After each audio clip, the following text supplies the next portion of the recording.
welcome to another episode of FeltTube. My name is Christine, and I have chosen my next kit to work on. It is a Bucilla kit, and it is a wall hanging called Toys from Santa.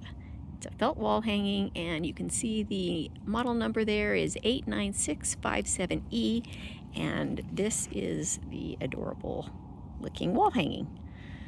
So I'm going to get started on this. I'll go ahead and do an unboxing of it when I'm inside.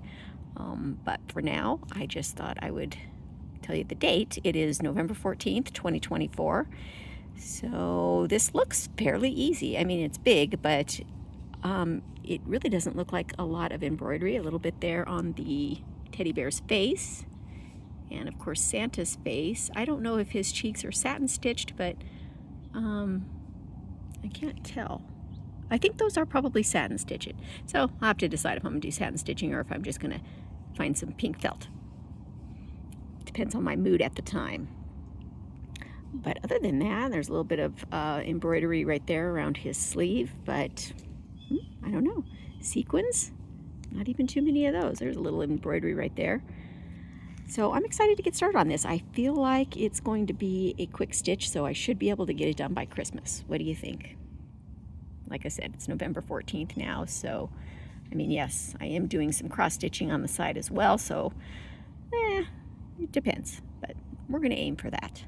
Okay, I'll do an unboxing, and then we'll go ahead and I'll keep you updated on how I get done with this. Once again, these aren't typically meant to be tutorial videos. They're more just inspirational, you know, kind of watch me make this kind of thing and inspire you to either make this kit or work on a kit of your own. I was going to do the unboxing inside, but I decided that I'm going to go ahead and do it out here while my dog is occupied because, yeah, my puppy, she's about a year old, and she's at that really crazy stage where she runs the household, and we all do what she says, basically, so I'm just going to do this while she's happy over there sniffing around in the leaves.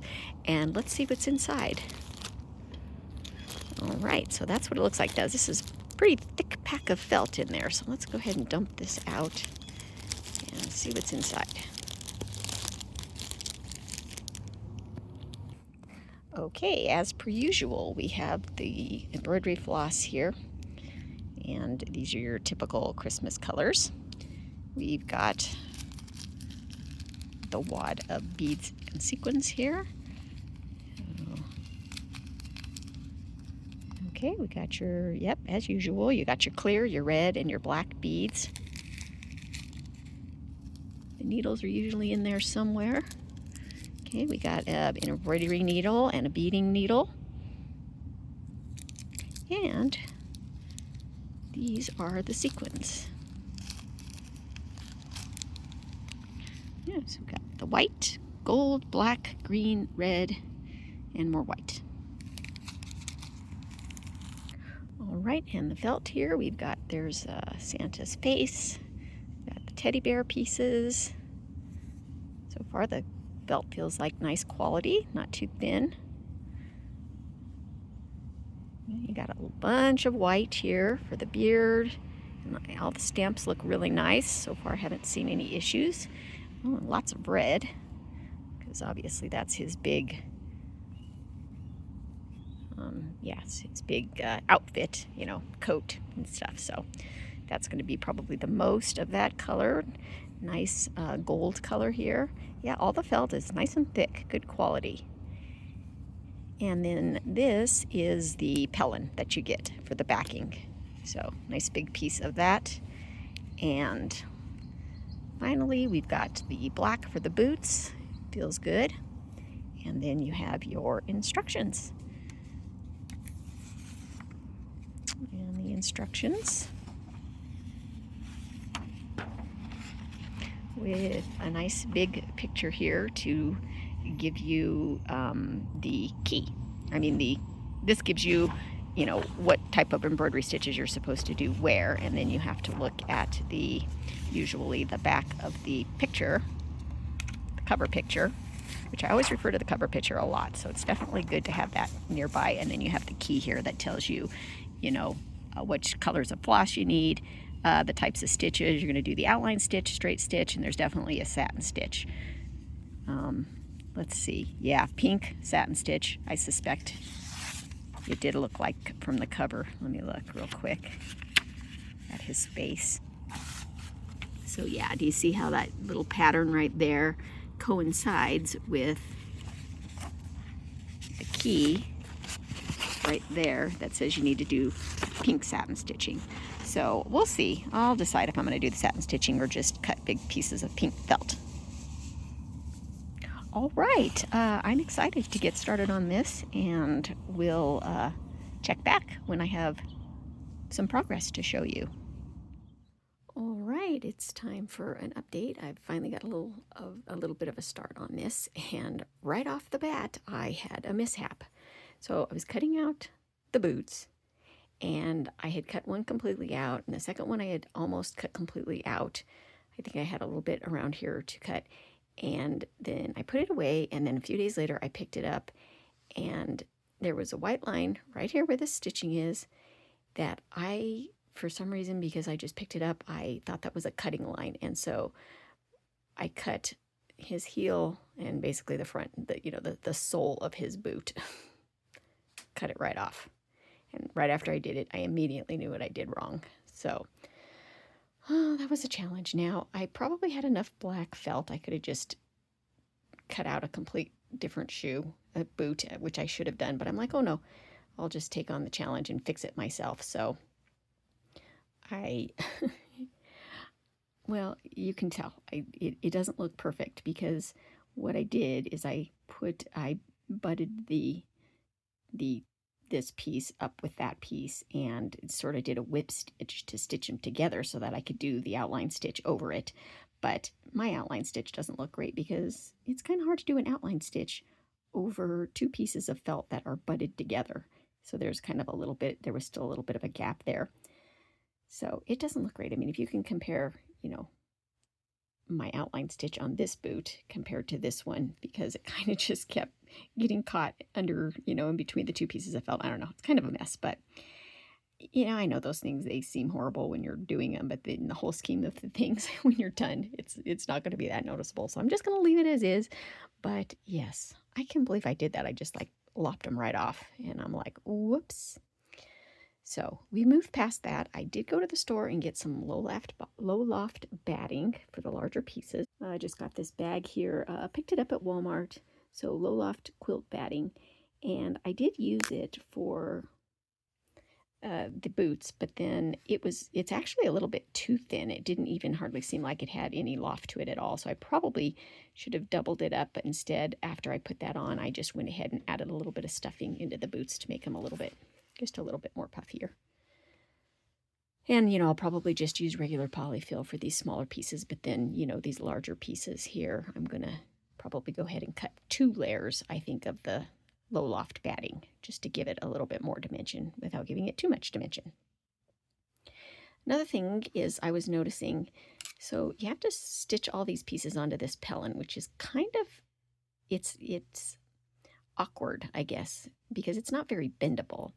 And then right away I noticed that the back of my project is not looking good at all. I mean, it's just really hard to get nice looking stitches. So I've already decided that I'm going to cover up the back when I'm finished, when all is said and done. So I had a really large piece of white felt. Let me show you that. Okay, I just laid it out on this box here so that I could trace it, but I had this large piece of white felt and I traced the pellin before I've added too many things to it. And I'm going to cut that out and I'm going to applique that to the back to kind of cover up my messy stitches. And I think that'll look good. Okay, I'm back. It is December 8th, I believe, give or take a day. And I thought I'd better do a progress video here for you because this is moving along rather quickly and I might get it done. So I really tried to follow the steps one by one like is meant to do, but I just couldn't. I get to a certain point and then I think my brain kind of likes to work in assembly line mode. Like when I work on these kits, I like to do all the embroidery and then work on all the sequins, rather than cutting a piece, embroidering a piece, sequencing a piece and then attaching the piece. To me, that just seems more time consuming and isn't always the way I like to do it. So I started it that way. I actually didn't bring the piece out that I showed you last wear. So the only thing I have assembled still were his boots and then the top of his boots here.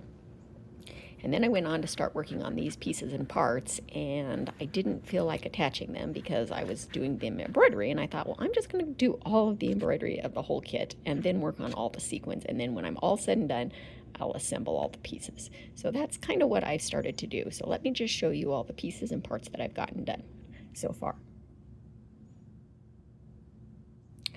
Okay, so in no particular order, this is his beard, and I've done all the outline stitch on it, and sadly you can still see the black stamp, even though it's actually showing up more in this video than it's not as noticeable in real life. I attached his mouth and did, gosh, you can't really see that either, hold on, let me hold it. Did his satin stitching. Can you kind of see that? I can't really tell. Anyway, yes, I did the satin stitching on his little mouth there. And what else? So we've got all these little pieces and parts of the sleeves. Very pretty. So I didn't do the I didn't actually applique the red pieces on.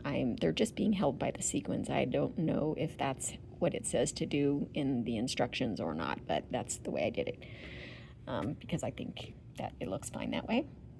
So yes, another piece here. I'm probably going to have to iron this though. That crease is not going away. There's another crease in here that kind of bugs me too.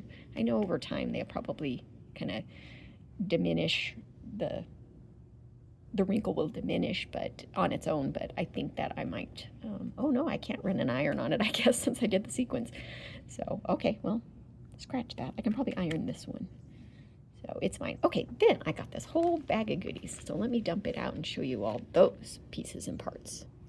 Okay, so here we have Santa's bag right here. And so that's, yep, his little bag right there. That's going to have the holly berries with all of these holly leaves on it. So those still need to be attached, and those are going to go right there. And just like that. I have to figure out how those go, but those are going to go there. And then I got the candy cane done, which is going to go up in the bag, and these are the little pieces and parts of the teddy bear. I got his other sleeve. We got the mustache here, and the pom-pom on top of his head, the little Christmas ornament that's going to go on top of the present. So yeah, the fun part is going to be attaching these all together. And then, okay, so I guess I said I did all of the embroidery, but I still haven't decided if I'm going to do the satin stitching for his cheeks or not. What's going to determine that is I have an Easter kit that has some pink felt in it. And if I can find enough scraps in there to cut out these pieces, I'm going to go ahead and do that. And if not, then I will be forced to do the satin stitching because I'm not going to go to the store just to buy a piece of pink felt. So stay tuned. That's the only embroidery I did not do. So that's the progress I have. There's a cute little teddy bear face. Yeah, so all the embroidery is done. I am now working on doing all of the white sequins. So I've gotten this piece done already right there, and some of these other little small pieces that had some sequins, and then I'm going to start doing the sequins on all of the beard and all the white. So I'll do all the white sequins, then I'll do all of maybe the red sequins, and then the belt, which has some black sequins, and there's a few other gold sequins I need to do too. So yeah, once I get all the pieces and parts, I will assemble it, and I will try to be back again after I do all the sequins before I start assembling it. But I can't promise. It's starting to be a busy time of year, and I took all my Christmas stuff out of the shed, so I'm going to attempt to decorate some Christmas. I put my tree up yesterday, but didn't decorate it yet, and I think my sons are going to do that part for me. So, and I really want to start a new cross-stitch kit as well. So stay tuned. I will be back when I have an update. See you soon. Forgot to show you my little bow that I made here. Super easy instructions for that. I was actually going to show you how I did it, but I don't know, didn't have my camera ready when I was doing it, and so it's completed already. But these bows are pretty easy to do. And anyway, got that done too. So yeah, it's going to look so cute. All right, I scored some pink felt from another kit, an Easter kit that I had. Some little scraps here that I think will be plenty. And so what I'm going to do is a tip that I saw online somewhere where you take press and seal and you just press that. I just pressed it right onto this, and then I took a marker and traced his little cheeks there. And what I'm going to do is pull it off and stick it onto the pink pieces that I have and cut them out. So I will be right back because I can't do that while I'm holding my phone. Okay, I took the press and seal off and stuck it on to the little pieces of felt that I have, and now I'm going to cut them out. I will be right back. Okay, and just like that, I have two pink little cheeks. So cute. And I don't have to satin stitch. Well, good morning. I started assembling some of the pieces on here, and I thought I would just kind of show you a little bit of an in progress.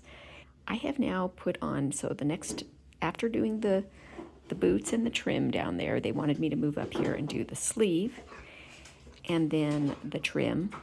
And so I did one piece and stuffed it, but I thought I would show you. I've stitched this one all the way around and left an opening, and now I'm going to take a little bit of stuffing, just like this.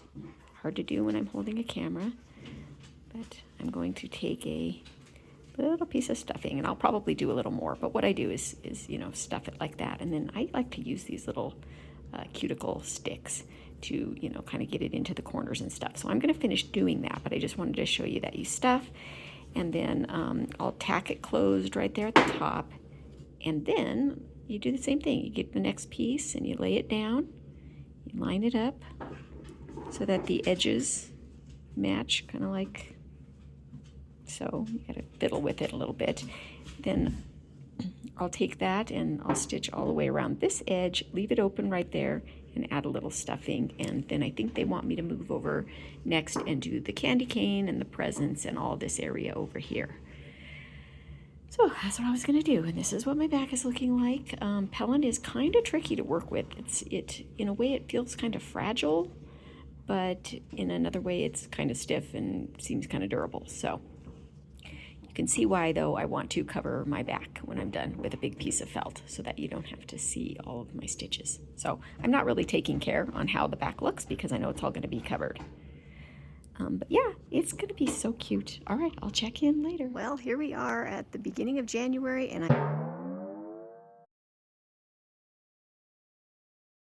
had really hoped to show a little bit more of me attaching the pieces to the Pellin, but I was working on it around Christmas time, and I was enjoying being around my family, and I didn't want to ruin the moment by pulling out my camera. So you get to see the final product, but it is early January, and I didn't get it done before Christmas. I think I might have said that in the last clip, but here he is finished in all his glory, and I love him. He's so cute. So let me stand back here. I have him hanging outside on my deck so that you can see him in good light. And yeah, he turned out just adorable. I may have added a little bit too much stuffing to his arm. It kind of sticks up a little bit. And I made a mistake. I thought that this was supposed to be attached down, so I did, but it's actually supposed to be hanging loose, but that's okay. It looks fine. And yep, you can see how his cheeks turned out there. And yeah, this little arm here just hangs off. So cute, so cute. I love him so much. What else to say about it? I might bring you back inside while I talk a little bit about it and show you the backing. One last look. Okay, my lighting inside is not very good, so I'm going to go ahead and talk about it out here. I went ahead and did a ribbon, kind of a ribbon folded ribbon. That's what I'm trying to say, as attached there. And one other thing that was weird about it is, so you can see this space where the Pellin is exposed right here.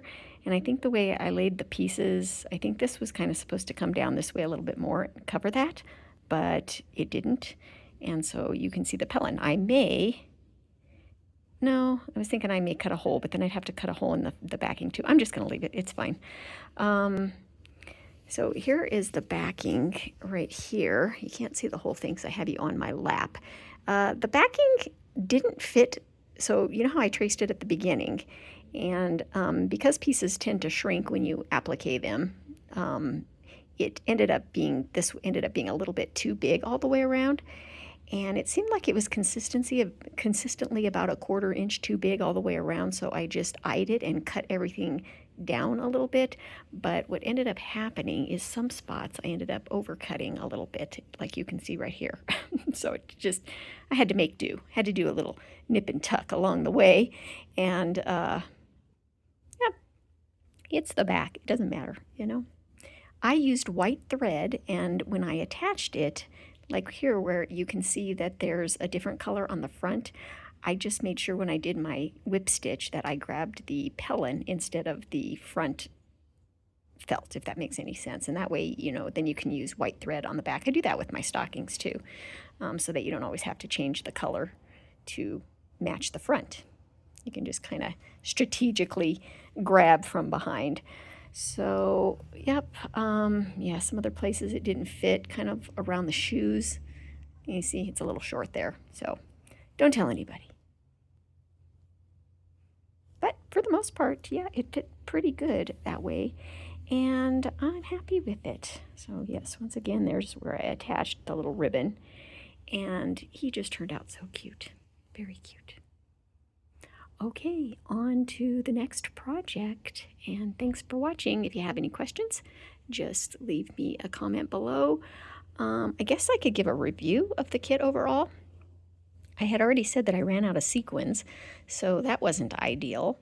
As far as the whether or not it's beginner friendly, I would say that it wasn't too difficult. The size made him a little difficult to wrangle when I was attaching all of the pieces to the pellin. But I would say overall it's maybe beginner to intermediate, just because of the pellin, I would say, and because of just the overall size. But in general, I would say, yeah, if you have even a little bit of embroidery experience, you can probably tackle this project. So, all right, thank you so much for watching, and I will see you in the next video. Bye for now. Hey there, it's me. I am coming back in to add another clip because those of you with a keen eye, or even a not so keen eye, would have noticed that I missed taking a couple tacking stitches under his nose, and so there was a nice big stamp visible right there. I don't know why I didn't notice that when I was filming, but then when I was editing, it jumped right out at me. So I thought it was only appropriate to come back in here and show you that I did fix that. And I don't know about you, but I feel much better now that that's fixed. Okay, thanks for watching. See you soon. Go lay down. Go lay down.